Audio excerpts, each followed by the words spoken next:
কি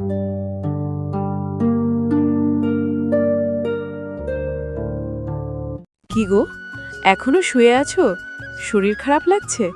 আজকে আইসক্রিম বিক্রি করতে যাবে না? আজকে আইসক্রিম বিক্রি না হলে তো আমাদেরকে না খেয়ে থাকতে হবে। আমাদের আইসক্রিমের দোকান আছে বলে কোনো রকম আমাদের সংসারটা চলছে। হ্যাঁ গো, তুমি ঠিকই বলেছ। এই আইসক্রিমের দোকানটাই আমাদের শেষ ভরসা। এক্ষুনি যাব, একটু রেস্ট নিচ্ছিলাম। বাবা, বাবা, আমিও তোমার সাথে আইসক্রিম বিক্রি করতে যাব। নিয়ে যাবে আমাকে? যাবি আমার সাথে? তাহলে চল, তুই গেলে তো ভালোই হবে, আমাকে একটু সাহায্য করবি।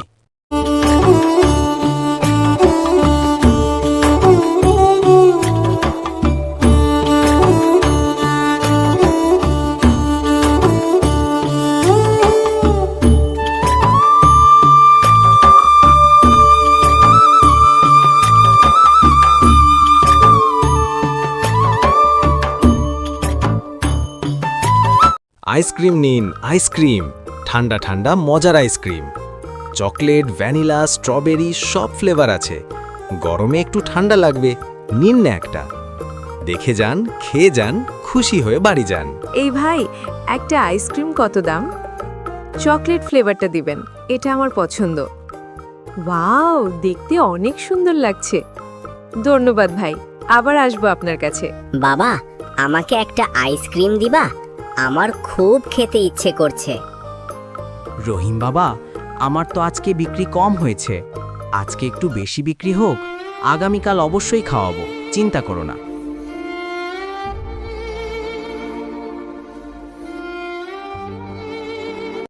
বাবা রহিম, মন খারাপ কেন? কি হয়েছে তোমার? একটু খুলে বলো। বাবা, আমার স্কুলে সবাই নতুন ড্রেস পরে স্কুলে আসে। আমার তো নতুন ড্রেস নেই, এর জন্য পুরাতন ড্রেস পরে স্কুলে যেতে হয়। আমার খুব কষ্ট হয় বাবা। জানি রে বাবা, কি করব বল?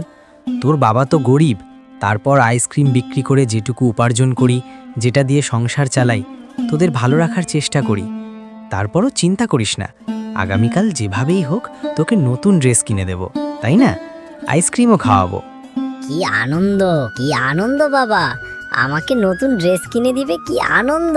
ছোট্ট বন্ধুরা, সংসারে অভাব থাকলেও তারপরও ছোট্ট ছোট্ট উপহার দিয়ে স্ত্রী সন্তানকে খুশি রাখা যায়, আনন্দে রাখা যায়। তারা কখনো দামি জিনিস চায় না, শুধু চায় একটু ভালোবাসা আর সময়, সাথে ছোট্ট ছোট্ট উপহার।